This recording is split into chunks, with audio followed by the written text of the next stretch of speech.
El día de hoy continuaremos con el tema de áreas sombreadas y resolveremos otro ejercicio, pero para poder resolverlo debemos tener algunos conocimientos previos.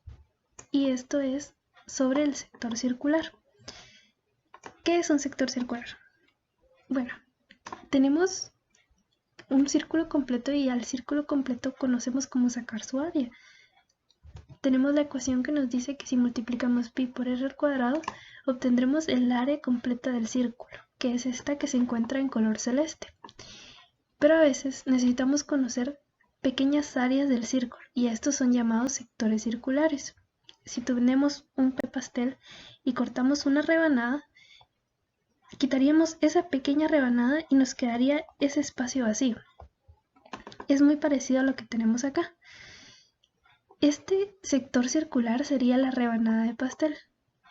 Para poder conocer su área, tenemos la siguiente ecuación. Y los datos que debemos conocer es el ángulo que se forma en la abertura, que es el ángulo alfa. Podemos encontrar el área utilizando la ecuación que nos dice que al multiplicar pi por r al cuadrado por el ángulo alfa y dividiéndolo dentro de 360, que es la revolución completa del círculo, encontraremos el área del sector circular. Bueno, ya con esto podemos seguir con el ejemplo. Tenemos la siguiente figura que está formada por un triángulo rectángulo y conocemos que tiene un ángulo de 60 grados y su base es de 30 unidades. Pero vemos que dentro de él hay un sector circular. Está formado, como les decía, por un triángulo rectángulo y por un sector circular. Ese pedazo en blanco que está dentro del triángulo es la parte de un círculo completo, es una pequeña parte de un círculo completo.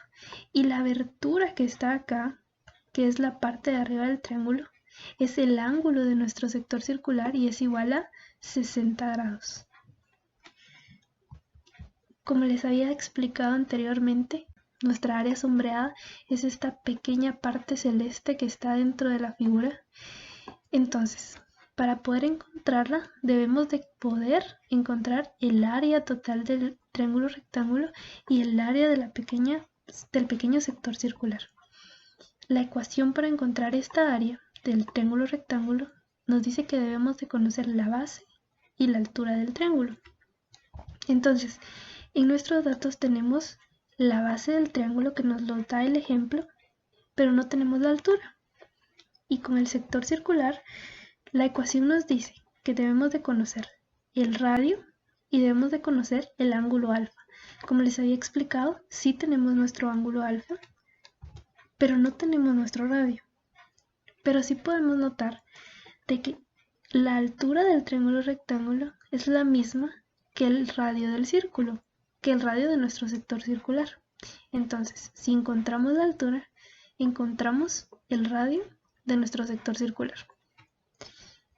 Ahora, con los datos que tenemos, vamos a plantear cómo encontrar estas incógnitas. Tenemos nuestro triángulo y tenemos un ángulo y tenemos un lado. Si nombramos nuestros lados, tenemos el cateto opuesto que es igual a 30 unidades, pero no conocemos el cateto adyacente. Tenemos un ángulo y tenemos dos lados.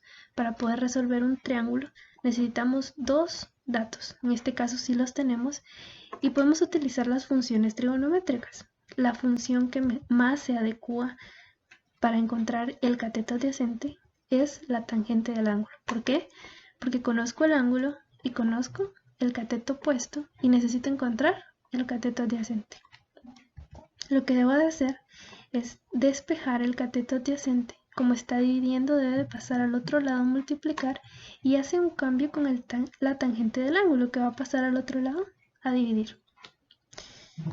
Tengo los datos, entonces simplemente los sustituyo y puedo encontrar que el valor del cateto adyacente es igual a 17.32 unidades. Ya lo habíamos mencionado anteriormente, que el cateto adyacente es equivalente a la altura del triángulo y es equivalente al radio del sector circular. Por lo tanto, ya encontré mis incógnitas y puedo pasar a sustituirlo dentro de mi ecuación para encontrar mi área sombreada. Entonces, para encontrar esta pequeña área sombreada de color celeste que tengo acá, lo que debo de hacer es encontrar el área total del triángulo rectángulo y quitarle esa área del sector circular que está dentro de él. Es como, nuevamente les repito, recortar esa área que estaría dentro del triángulo rectángulo. Entonces lo que hacemos es restarla. Bueno, planteo mi ecuación y me quedaría de la siguiente manera. Tengo el área sombreada es igual al área del triángulo, que es un medio de la base por la altura, menos el área del sector circular. Sustituyo los datos que ya los encontré anteriormente y al sustituir esto dentro de mi calculadora obtengo el siguiente resultado. Y este sería el resultado de nuestra área sombreada.